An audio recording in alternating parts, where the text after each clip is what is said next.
భారతదేశంలో సంపన్న నగరాలు లేకపోతే సంపన్న జిల్లాలు అని ఆ, మనం మాట్లాడాలంటే బెంగళూరు, ఢిల్లీ, ముంబై లేకపోతే ఆ, గురుగాం వంటి మెట్రో నగరాలు సాధారణంగా మనం మాట్లాడుతుంటాం. కానీ వీటన్నిటినీ ఓవర్టేక్ చేసి మొత్తం దేశంలోనే అత్యంత సంపన్నమైన జిల్లాగా తెలంగాణకు చెందిన రంగారెడ్డి జిల్లా స్థానం దక్కించుకుంది. రంగారెడ్డి జిల్లా టాప్లో ఉంది. దేశంలోని అత్యంత సంపన్న జిల్లాల్లో రంగారెడ్డి టాప్లో ఉంది. తర్వాత స్థానాల్లో గురుగాం, అట్లాగే బెంగళూరు అర్బన్, ఈ రెండు ఉన్నాయి. గురుగ్రామ్ ఒకటి ఢిల్లీకి ఆనుకొని ఉండే ప్రాంతం, and Bengaluru urban, Bengaluru city. So 2024-25కి సంబంధించిన ఒక సర్వే, ఆర్థిక సర్వే అంటాం. ఆర్థిక సర్వే ప్రకారం ఏంటంటే తెలంగాణలోని రంగారెడ్డి జిల్లా, అంటే మనకు హైదరాబాద్తో ముడిపడి ఉన్న రంగారెడ్డి జిల్లా గురుగాంను ఓవర్టేక్ చేసి పారేసింది. ఇది ఇప్పుడు భారత్లో, అంటే మొత్తం దేశంలోనే అత్యంత ధనికమైన జిల్లాగా గుర్తింపు పొందింది. అత్యంత ధనిక జిల్లా అంటే సంపన్నమైన జిల్లా. ఈ జిల్లా తలసరి ఆదాయం 11,46,000 రూపాయలు. తలసరి ఆదాయం 11,46,000 రూపాయలు. ఇది రంగారెడ్డి జిల్లాకు సంబంధించి. ప్రధానంగా ఏంటంటే దీనికి సంబంధించిన కారణాలు ఏంటంటే, ఒకటి ఐటీ కారిడార్ కావచ్చు, ఐటీ రంగ పరిశ్రమ, లేకపోతే ఫార్మా ఇండస్ట్రీ, అట్లాగే ఇతరత్ర టెక్నాలజీ పార్క్స్ వగైరా ఏవైతే విస్తరిస్తూ వస్తున్నాయో గడిచిన 2-3 దశాబ్దాలుగా, ఇవన్నీ కూడా రంగారెడ్డి జిల్లాలోనే ఎక్కువగా స్థాపించడం, ఉద్యోగ ఉపాధి అవకాశాలు మెరుగుపడడం, నిర్మాణ రంగం కూడా రంగారెడ్డి జిల్లాలోనే ఎక్కువగా విస్తరించడం, దీని కారణంగా ఏంటంటే తలసరి ఆదాయం పెరగడానికి కారణమైంది. ఆర్థిక ప్రగతిలో రంగారెడ్డి జిల్లా దూసుకుపోతున్నట్టుగా ఈ సర్వే తెలియజేసింది. ఈ రకమైన అభివృద్ధికి సంబంధించి రంగారెడ్డి జిల్లా ప్రధానంగా పెట్టుబడులను ఆకర్షించడం కానీ, అట్లాగే ఉపాధి అవకాశాలకు ప్రధాన కేంద్రంగా ఉంది. అంటే బెంగళూరు సిటీ, అట్లాగే గురుగాం, ఇటువంటి ఏవైతే మనకి ఇదివరకు ఈ సంపన్న జిల్లాల కేటగిరీలో ఉండేవో వాటిని ఓవర్టేక్ చేసి ఉపాధి అవకాశాలకు ఇది ఇప్పుడు సెంట్రల్గా మారింది. ఇది రంగారెడ్డి జిల్లా ప్రధాన కేంద్రంగా మారింది. సో మనందరికీ తెలుసు, దేశవ్యాప్తంగా ఒక 2-3 దశాబ్దాలుగా జరుగుతున్న పరిణామాలు ఏంటంటే పట్టణీకరణ బాగా పెరుగుతోంది. దీనికి అనేక కారణాలు ఉన్నాయి. గ్రామీణ ప్రాంతాల్లో వ్యవసాయం సరిగ్గా సాగకపోవడం, లేకుంటే ఉపాధి అవకాశాలు మెరుగుపడకపోవడం, గ్రామీణ ప్రాంతాల్లో ఉపాధి లభించని పరిస్థితి ఏర్పడడం, దీని కారణంగా ఏంటంటే పట్టణీకరణ పెరుగుతోంది. అంటే ప్రతి ఒక్కరూ మారుమూల గ్రామీణ ప్రాంతాల్లో గతంలో ఏదో ఒక రకమైన చేతి వృత్తిలో వ్యవసాయం పైన ఆధారపడి అక్కడే ఉండేవాళ్ళు ఎవరైతే గతంలో మనకు కనిపించేవాళ్ళు, చాలా కుటుంబాలు ఇప్పుడు హైదరాబాద్ లేదా మరొక నగరాలకు, పట్టణాలకు వలస వెళ్ళడానికి సిద్ధమవుతున్నారు. దీనివల్లనే రంగారెడ్డి జిల్లా ఒక ఫైనాన్స్ పవర్గా, అంటే దాన్ని ఏమంటాం మనము ఇప్పుడు మొత్తం దేశవ్యాప్తంగా మనం ఏమంటాం, ఫైనాన్షియల్ క్యాపిటల్గా చెప్పేది ముంబైని చెప్తుంటాం ఫైనాన్షియల్ క్యాపిటల్గా.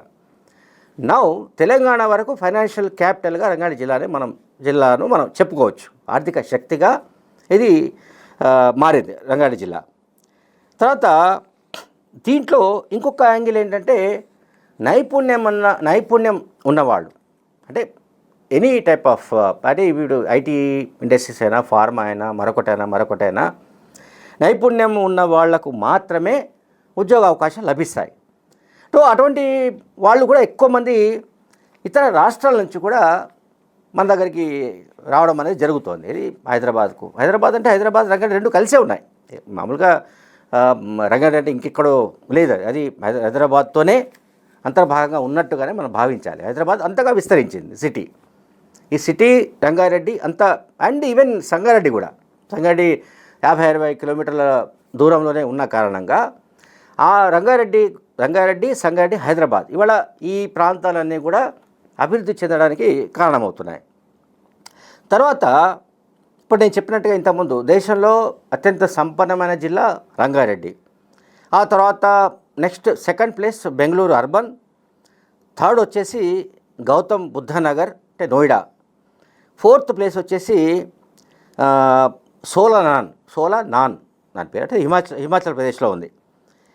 అట్లాగే బెంగళూరుతో పాటు అక్కడ కర్ణాటకలో ఒక 2 జిల్లాలు దేశ అభివృద్ధిలో ఆర్థిక అభివృద్ధిలో అంతర్భాగంగా ఉన్నట్టుగా ఒక రిపోర్ట్ వచ్చింది.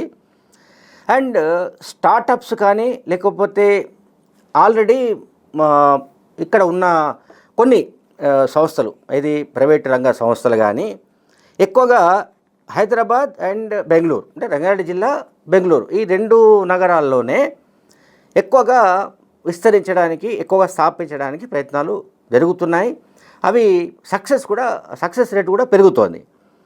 అంటే గ్లోబల్ కనెక్టివిటీ దీనికి సంబంధించి చాలా ఇంపార్టెంట్ పాయింట్ ఇక్కడ. గ్లోబల్ కనెక్టివిటీ అనేది మౌలిక సదుపాయాలు అండ్ ఇది మనకు మౌలిక సదుపాయాలు, రహదారులు, కరెంటు అండ్ ఎయిర్పోర్ట్, రైల్వేస్ ఇవన్నీ మనం మౌలిక సదుపాయాల కింద చెప్తుంటాం. అంటే రోడ్డు మార్గం కావచ్చు, రైలు మార్గం కావచ్చు, అట్లాగే ఎయిర్వేస్ కావచ్చు, అంటే మన ఎయిర్పోర్ట్.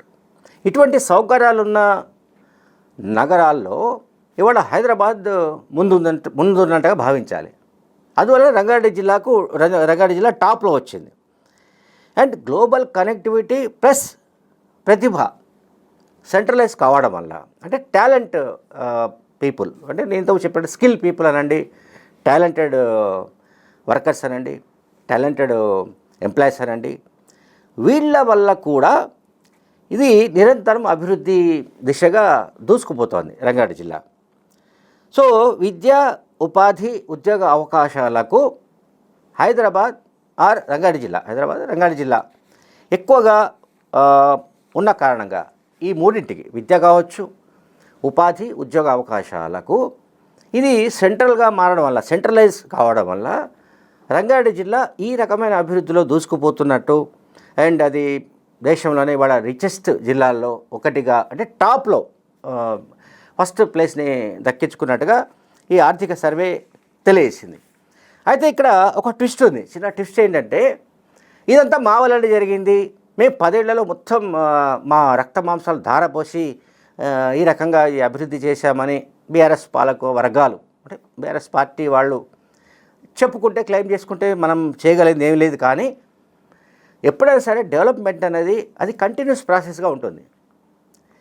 గతంలో ఉన్న ఇది ఫర్ ఎగ్జాంపుల్ ఎయిర్పోర్ట్కు, మన శంషాబాద్ ఎయిర్పోర్టుకు, ఇది రాజీవ్ గాంధీ విమానాశ్రయానికి శంకుస్థాపన అంతకుముందు అంటే ఆ స్థల ఎంపిక వగైరా వ్యవహారాలన్నీ తెలుగుదేశం హయాంలో జరిగి ఉండొచ్చు, తెలుగుదేశం ప్రభుత్వ హయాంలో.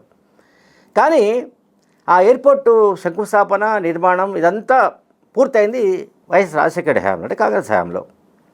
అట్లాగే అంటే నేను ఒక ఎగ్జాంపుల్ చెప్తున్నాను. ఏదైనా సరే హైదరాబాద్లో మెట్రో కావచ్చు, హైదరాబాద్లో ఐటీ రంగ అభివృద్ధి కావచ్చు, మరేదైనా కావచ్చు, ఒక పార్టీ అధికారంలో ఉన్నప్పుడు ఏదైనా శంకుస్థాపన కానీ ఇంకొకటి ఏదైనా జరిగితే అది కంటిన్యూస్ ప్రాసెస్గా ఉంటుంది. ఇవాళ ఇప్పుడు భారత్ ఫ్యూచర్ సిటీ అని రేవంత్ రెడ్డి ఈ మధ్యనే శంకుస్థాపన చేశారు 2 రోజుల కిందట. సో భారత్ ఫ్యూచర్ సిటీ కనుక అంటే రేవంత్ రెడ్డి కాంక్షిస్తున్నట్టుగా అదొక అంటే షేప్ తీసుకుంటే రంగారెడ్డి, హైదరాబాద్ ఇక బహుశా ఈ సంపన్న జిల్లాలో ఏదైతే టాప్గా ఇప్పుడు నిలిచిందో ఈ బహుశా ఇది స్థిరంగా ఉండే అవకాశం ఉంది. అంటే మళ్ళీ ఎక్కడ కూడా డౌన్ అయ్యే అవకాశాలు కనిపించవు. ఇక్కడ ఫ్యూచర్ సిటీ వల్ల అనేక ఇండస్ట్రీస్ కొత్తవి రాబోతున్నాయి, పెద్ద ఎత్తున పెట్టుబడులు రాబోతున్నాయి, పెద్ద ఎత్తున పరిశ్రమలు రాబోతున్నాయి. అందువల్ల ఏంటంటే ఆ ప్రాంతం అంతా ఫ్యూచర్ సిటీగా చెబుతున్న ప్రాంతం అంతా చాలా అభివృద్ధి చెందే అవకాశాలు ఉన్నాయి. ఇదంతా కూడా మళ్ళీ ఈ రంగారెడ్డి జిల్లాలోకే వచ్చే అవకాశాలు ఉన్నాయి. Thank you very much.